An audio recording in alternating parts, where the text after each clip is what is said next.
Long days and pleasant nights, fellow travelers along the path of the beam. I am known in this realm as Jaime and Fuego, and welcome to the horror show and my Sunday special show, which is entitled Hail to Stephen King. That's right, guys, and this is maybe the most monumental episode that I have done in the entire history of this program. And this has been a very busy year here in 2017, not just for Sai King and this amazing renaissance that we've experienced of so many, just so many new shows and movies, and he put out 2 books. And so, I mean, let's just go down the list, shall we? We had an amazing show, Mr. Mercedes. We had a terrible show, In the Mist. We had a terrible adaptation of The Dark Tower, which still crushes my heart to think about, even though there's still whisperings about the fact that we might be getting a television series, which according to Sai King would be a complete reboot. Fingers firmly crossed. But then we had the amazingness that was, yes, the updated version of Pennywise in Part 1, The Losers Club of It. We had a great Gerald's Game by Mike Flanagan, which warms my heart, and we still have one more adaptation, which is 1922, which premieres this Friday, October 20th, also on Netflix, the same destination that you can find Gerald's Game. Seek out our review of Gerald's Game that we did here on the horror show. It's fantastic. It's probably in the running for not my #1 horror film of the year or horror thriller, you know, whatever, but it's going to be on the list. Trust me, it's there. And so Gwendy's Button Box I thought was okay, but you know, it's funny how King had 2 different collaborations this year. One with Richard Chizmar from Cemetery Dance for the aforementioned Gwendy's Button Box, which had a very oddly named man named Richard Ferris, who shows up and talks to the protagonist, our young lady named Gwendy. So you can also see my review of that book here on the channel. But the reason this is so monumental is that aside from all those adaptations, aside from all these cool announcements that are still coming, including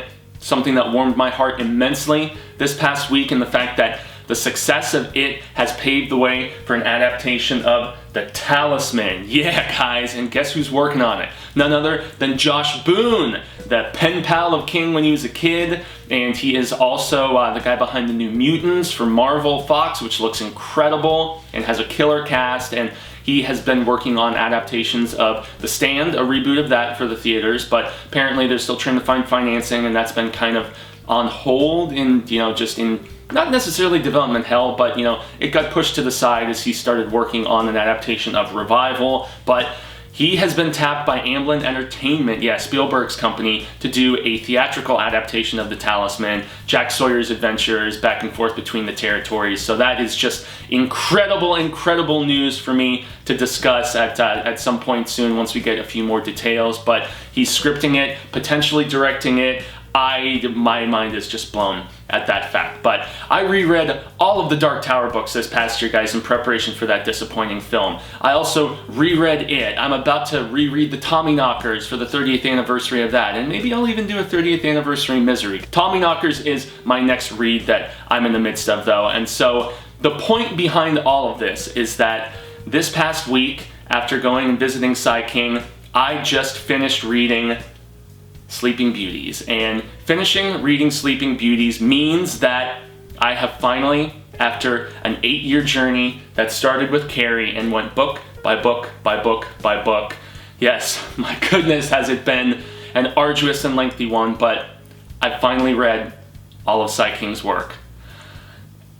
I've reached the finish line, guys, at least until The Outsider comes out next year, but it is an emotional feeling, it is an immensely amazing feeling, and it's just something that I'm speechless to discuss in all of my happiness, man. It's, you can see I'm almost on the verge of tears because it's been such a, man, so enriching and yet so complex with everything involved with this man and the amazing, incredible work that he has done. And so, I also have to make mention of the fact that I'm going to be discussing Sleeping Beauties, this collection, or collaboration, I should say, that he did with his son, Owen King, and he collaborated with Joe Hill before, his older son, but this was the first time doing work, and especially work of this magnitude. Like, we're talking a 700-page monster in this novel with his son, and so I have to mention that there will be some mild spoilers here as I discuss this book. I'm not going to go into, like, you know, detailed discussion of the ending or anything like that. However, lo and behold, I'm going to give my thoughts on the latest book from Sai King. So yeah, Sleeping Beauties, guys, the same book that I went all the way to the Chicago area to see Sai King and his son discuss in detail. They read a couple passages. You can see that video going back up. We initially put it up on last week's Hail to Stephen King. Unfortunately, the group Midnight Syndicate that we have an agreement for content with, we didn't quite credit and format it properly, so that is going to be back up on the channel very, very soon, and I'm excited to present that. It's the longest Hail to Stephen King episode that we've ever done, at over 40 minutes, with interviews with constant readers and just a discussion about my experience. So you guys will be seeing that back up on the channel very, very soon. But Sleeping Beauties, my thoughts on Sleeping Beauties. So it's interesting because this book is in many ways a combination of two different Sai King books. So it's got The Stand basically mushed together with Under the Dome.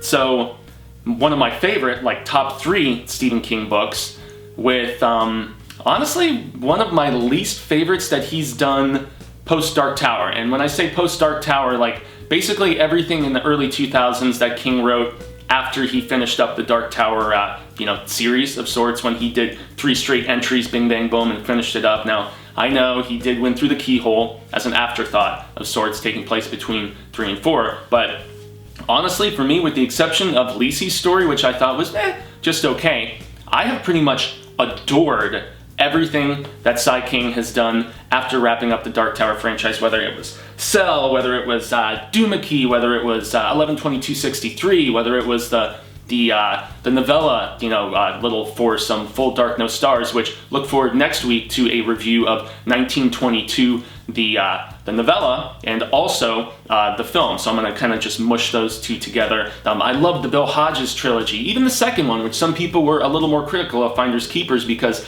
it didn't have, the main villain of 1 and 3. It didn't have the aforementioned Mr. Mercedes. But I was just so endeared by Hodges and his crew and stuff, and the fact that even though Hodges is the main guy and the trilogy ended on such a, oh boy, it ended on an emotional note. That's actually, myself and Marsha Parker are going to talk about the first season of Mr. Mercedes from the AT&T network, and Brendan Gleeson, damn did he do such a phenomenal job, which was also just renewed for a second season, so that's pretty exciting news. But, so, long story short, I'm going to quit the babbling and just say that The Stand is one of my favorites, and Under the Dome, along with Lisey's story. I mean, honestly, I enjoyed Lisey's story more than Under the Dome. Under the Dome was bloated, and it had so many characters, but the problem for me was it was a lot of characters I just didn't find myself really caring that much about. I really like Barbie, the main protagonist, but his love interest, the reporter, and just a lot of the, I don't know, and the villain, the car salesman, and they adapted it into an even more terrible CBS show, which went way longer than it should have, but perhaps that's another video for another day. So, Sleeping Beauties, conceptually, picture it like this. There is an epidemic that has transpired, and all women, not just across the United States, but across the world. Like, it started presumably in Australia, but then it pops up in Hawaii, and then it starts popping up in, parts of the United States, and then parts of Europe, and all over. They all start falling asleep. And when they fall asleep, they essentially, just like Aurora, from the Disney story, they get almost like a cocoon-like, almost like a spiderweb type thing that forms over their faces and will eventually practically cover them, so to speak. And so if they are awakened from this slumber for whatever reason, they turn into like rabid maniacs, like not so much zombies, kind of think like George Romero's The Crazies, a little more like that. So they will just go into like terrorize, brutalize mode and stuff. And so it's an interesting premise, obviously, one that was actually thought up by Owen, King's son, and he calls up his pops and he's like, hey, yo, pops, I got a great idea for a book for you. And he mentions the premise to him, and he's like, great, I think we should write it together. And of course Owen's like, hell no, I don't want to write with you, Dad, I've got my own thing going. But he ends up enticing and coercing him, and they end up writing it together. And I talk extensively about the writing process in my Hail to Stephen King live video that you guys will see going back up at some point in time. But it was a truly collaborative thing where they rewrote each other, they left spots blank so that, you write this chapter, but then I'll leave this part blank so you can fill in what would happen, and then I'll rewrite you and you can rewrite me, and so it turned into a third voice. Very cool approach. But the predominance of the story takes place in Appalachia, so that could be anywhere in like kind of the Southern Belt area, West Virginia, kind of southern Ohio area, whatever. Beautiful country, obviously, or part of the United States, but very remote and isolated, and it takes place in a women's correctional facility and kind of the town of Dueling that is right beside it, where it's housed. And so there's a massive cast of characters in this, very similar to Under the Dome, but this is where I feel like in some ways the story lost its way in the fact that I enjoyed the main characters, that I found them interesting, especially Clint, who's kind of the Barbie of this story, I guess, or maybe the Stu Redmond or something. But yeah, he's a psychologist who works at the women's correctional facility, and his wife is actually the sheriff of this town. And so one of the basic ideas of this is that behind this premise, it's really about male and female relations, and there's a lot of cynicism in the storytelling, and there's a lot of stereotypes in the storytelling, and I feel like they point at some as being valid, they point at others as being just, kind of tropes, and, not every man or woman actually, adheres to these and embodies these, but it's just kind of, there's a lot of social commentary within this, and what would men do if they were left to their own devices, and obviously if there were no women, the human race couldn't propel forward. That if it was just women, like we've seen in certain sci-fi stories and stuff, there's so much male sperm on ice all over the world that if all the men died or were killed off or whatever, society would continue forward. I would imagine as much, and it would be very easy for women to rule the world, and I wouldn't be surprised if it ever happened. But I don't know. The cynicism really cut deep for me, especially with certain characters, and there was a darkness to the fact that a lot of the relationships presented in this, that there's the one between the two that I mentioned, Clint and his wife Lila,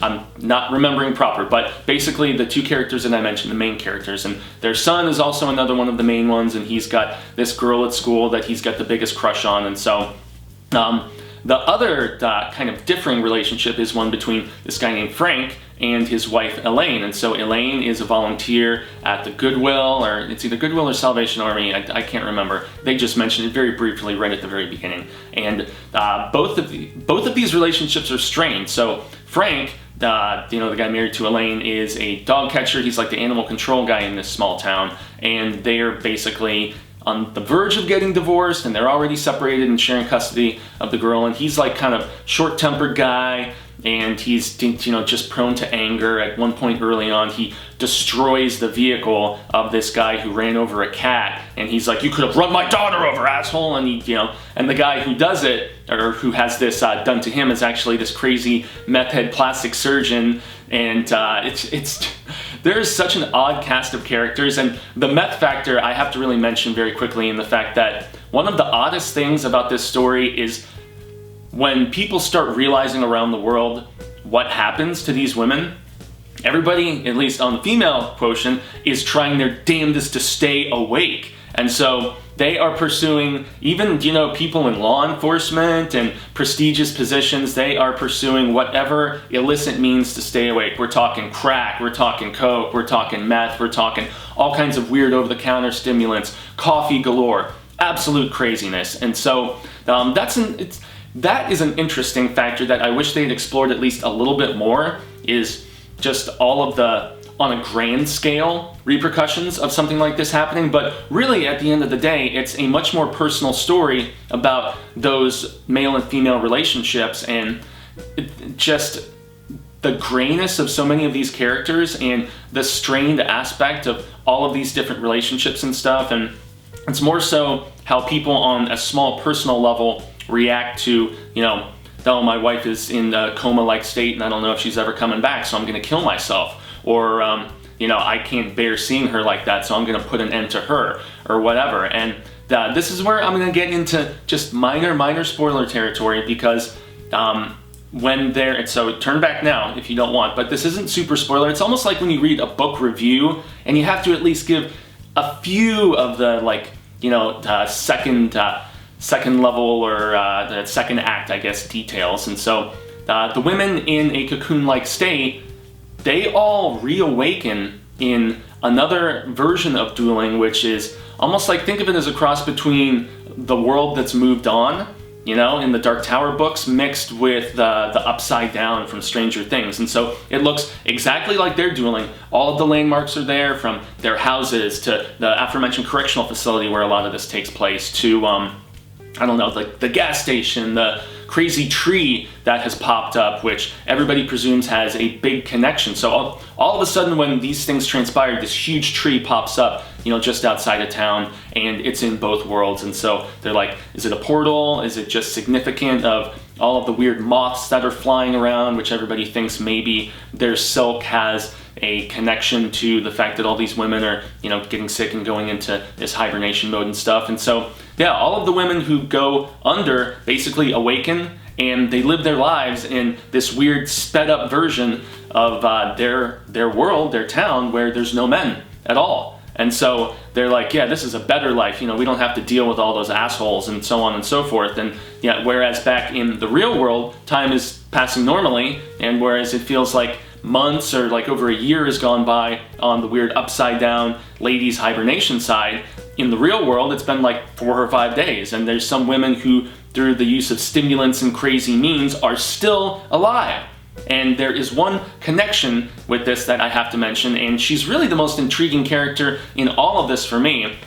With all the others, I was like, yeah, they're shades of gray. I don't really find any of them particularly likable, and that's the truth. That's one of the things where this book kind of failed for me, is I didn't really find any characters I really rooted for. It was all just this gray melancholy of sorts. But Evie Black is a strange woman who shows up at the very beginning of the book, and nobody knows who the hell she is. She's obviously under pseudonym, or you know, a made-up name, and yet she's beautiful and she's deranged. And she shows up butt naked and like destroys a meth lab and is like putting the cooks' heads through the walls, and you know, just goes on a rampage, gets taken into the correctional facility to be evaluated, and she is basically spouting off craziness, and yet shows very quickly that she is aware of what's going on, presumably centuries if not thousands of years old, who the hell knows, but she's got a witchly type power, but she's beautiful, she's enchanting, and she is basically the key to what's going on, because she can go to sleep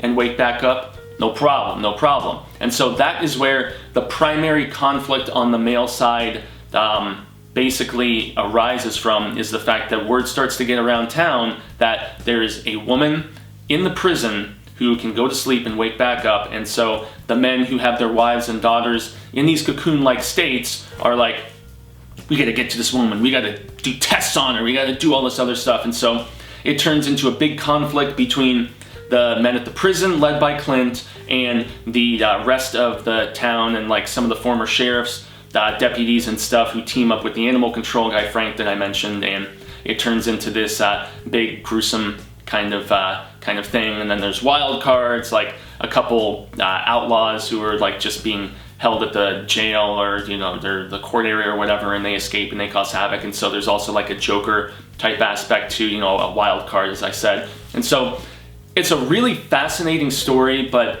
it's very slow moving. I must mention that for the first 100 or so pages, when you were just being introduced to all these characters, I was kind of bored, but you know, it is what it is. It didn't start with a bang like The Stand really did. I was even more intrigued with the way that things started with Under the Dome, because they were describing like the beaver getting sliced in half and all these other crazy things, people smashing right into the side of the dome. And so at the end of the day, it's not going to go down as one of my favorite Sai King books or anything like that. And unfortunately, it's going to go down as maybe one of my least favorites of, once again, his Dark Tower time. But that's not me telling you guys not to read it, because I've spoken to a few fellow fans of The King, fellow constant readers, and they adored this book. I think that, I have to say, maybe as a man, as one who really tries to work past a lot of these stereotypes and be cognizant of them. Now granted, I fall prey. I'm not immune, obviously, but cognizance is the first key to actually improving yourself as a person and getting past problems and habits and things of that nature.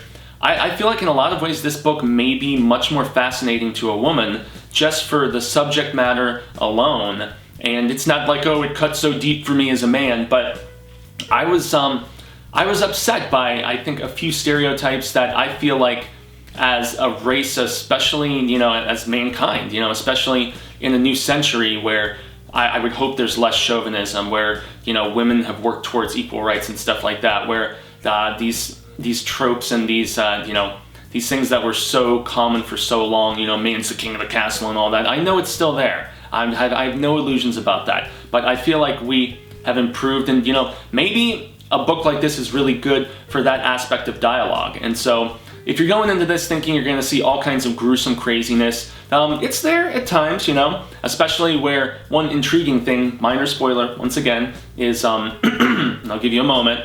So, imagine you've got the women in the cocoon-like state, and yet they're in this other world, they're upside down of sorts. What do you think happens if they get killed on one side, or they get they just get burned up and killed on their side? What do you think is going to happen on the other side?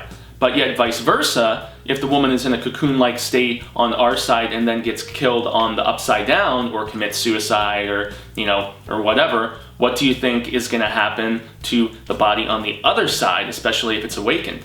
That was one of the most fascinating and cool parts, but they just briefly go over it. So, a couple characters of note that I have to at least quickly mention. Angel is a batshit crazy character from the correctional facility that I found really fascinating. Jeanette is also another one who's one of the main characters. Tiffany is another cool one. She's one of the survivors from the meth lab, and she's one that really endears herself to you with her interactions with the sheriff and with the head ward of the correctional facility, also a woman. And so, yeah, the women form this really cool community on their side, and that's another aspect where it's just fascinating how the men become in such a terrible state without the women, and yet the women without the men, their lives are so much better. And so it's a crazy dichotomy, and it's definitely one that I think is open for extensive discussion. And so, yeah, that's my thoughts on Sai King and his son Owen's book, Sleeping Beauties. It was fascinating, but just, once again, not going to go down as one of my personal favorites. So I'm very excited about The Outsider, which is coming out next year. King released a synopsis in the last week or so, and it's apparently about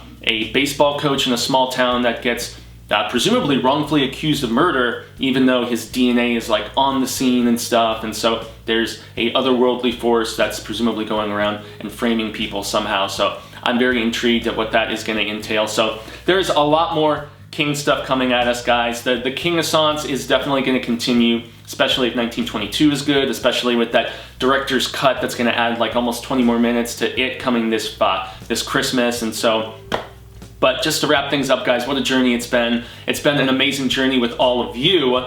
I can't wait for it to continue and to do more Sai King coverage. Thanks for tuning in to my thoughts about Sleeping Beauties, and just to see my elation about finishing the journey, at least for now, getting completely caught up on Sai King. It's kind of funny as an afterthought here. There's actually one short story in Bizarre Bad Dreams that I had forgotten to read, and I read it this morning before recording this, and it's called Obits, and that's because with his short stories, I was reading them in the published order as opposed to, okay, I'm gonna sit down and read Bizarre Bad Dreams after Finders Keepers. No, since a lot of those stories were published over years, I was like, okay, I just finished this book and he published this short story right around then, so I'm gonna read that. So I was hopping around with the short stories, and Obits is one that was very recent, in the last year or two, and I read it and it blew my mind. It's almost like a modern Death Note, where this guy realizes if he writes an obituary about somebody, they'll die.